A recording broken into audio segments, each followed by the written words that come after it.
BJP वापस हिंदुत्व का राग राग रही है। बीजेपी को लगता है कि हिंदुत्व के रास्ते ही वो सत्ता में एक बार फिर लौट सकती है। बात करने के लिए इस वक्त हमारे साथ हैं कांग्रेस पार्टी के महासचिव दिग्विजय सिंह जी। दिग्विजय सिंह जी, आप उत्तर प्रदेश के प्रभारी भी हैं। उत्तर प्रदेश में बीजेपी के लिए करो या मरो की लड़ाई है। पिछली बार उनका सबसे खराब प्रदर्शन था। आपको लगता है कि हिंदुत्व की बात कर कर वो अपनी मजबूत जड़ें कर पाएंगे? पहली बात तो यह है कि हिंदुत्व का हिंदू धर्म से कोई रिश्ता ही नहीं है। हिंदुत्व शब्द का इजाद किया था सावरकर जी ने, जो कि खुद कहते थे कि न मुझे ईश्वर में विश्वास है, न मुझे धर्म पर विश्वास है।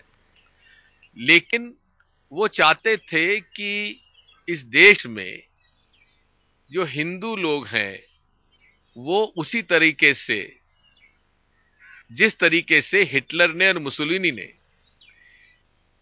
एक नेशनलिज्म का रास्ता अपनाते हुए फासिस्ट विचारधारा को जन्म दिया, उसी तरह वो इस देश के हिंदुओं को भड़काकर हिंदुत्व के एक नारे को राष्ट्रीयता के साथ जोड़कर वे इस देश में फासिस्ट ताकत को मजबूत करना चाहते थे। तो इसलिए हिंदुत्व का हिंदू धर्म से कोई लेना देना नहीं है। आपको लगता है कि बीजेपी जो बात हिंदुत्व की करती है, इससे कांग्रेस को परेशान होना चाहिए? क्योंकि कांग्रेस पार्टी, राहुल गांधी सॉफ्ट सभ्य तरीके से चल रहे हैं, बीजेपी नरेंद्र मोदी एग्रेसिव तरीके से कैंपेन कर रही है। आपको लगता है कि कांग्रेस को चिंता है? बिल्कुल चिंता नहीं है। पहले तो हम जानना चाहते हैं नकवी साहब से, शाहनवाज साहब से, कि हिंदुत्व क्या है, हमें समझा तो दें। अडवाणी जी हमें समझा तो दें, नरेंद्र मोदी जी हमें समझा तो दें कि हिंदुत्व है क्या, और हिंदुत्व का हिंदू धर्म से लेना देना क्या है। राम मंदिर का मुद्दा बीजेपी को सत्ता में ला सकता है? दोबारा राम मंदिर की राग अलाप रहे?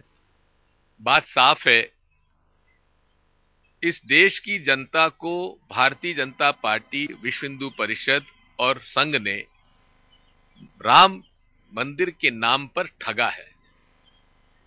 जब सरकार में आते हैं, सत्ता में आते हैं, तो राम मंदिर भूल जाते हैं, और जब चुनाव लड़ने का समय आता है तो उन्हें राम मंदिर याद आता है, भगवान राम याद आते हैं। अब उनकी कलई खुल चुकी है, पोल खुल चुकी है, इसलिए हमें इस बात की कोई चिंता नहीं है। भगवान राम हमारे आदर्श हैं, और भगवान राम को हम कभी भी राजनीति में लाना नहीं चाहेंगे। वे सभी हिंदुओं के आदर्श पुरुष हैं, इष्ट देव हैं। चाहे हिंदू कांग्रेस का हो, चाहे भाजपा का हो, चाहे समाजवादी का हो। कम्युनिस्टों का मैं इसलिए नहीं कहता कि हालांकि वो मानते तो हैं, लेकिन विचारधारा उनकी धार्मिक के तरफ तक नहीं जाती है।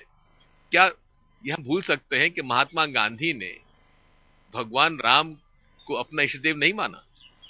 क्या कांग्रेस का, मैं खुद बता सकता हूं मेरे लिए, कि हमारे इष्ट देव हैं, हमारे आराध्य हैं, तो इसलिए हमसे भगवान राम कैसे छीन सकते हैं बीजेपी? क्या भगवान राम को क्या बीजेपी का सिंबल बनाना चाहती है भाजपा? सर, एक आखिरी सवाल। अन्ना हजारे लोकपाल के मुद्दे पर कहते हैं कि अगर सरकार वाकई में जन लोकपाल लाई होती तो आज चिदम्बरम साहब जेल में होते, और सीबीआई को इसीलिए इसीलिए मुक्त नहीं किया जा रहा सरकार के चंगुल से। अन्ना कब क्या कहें, मैं कुछ इसलिए नहीं कह सकता क्योंकि अब मीडिया अन्ना को, अरविंद केजरीवाल को, किरण बेदी को, प्रशांत भूषण को अच्छी तरह से समझ चुके हैं।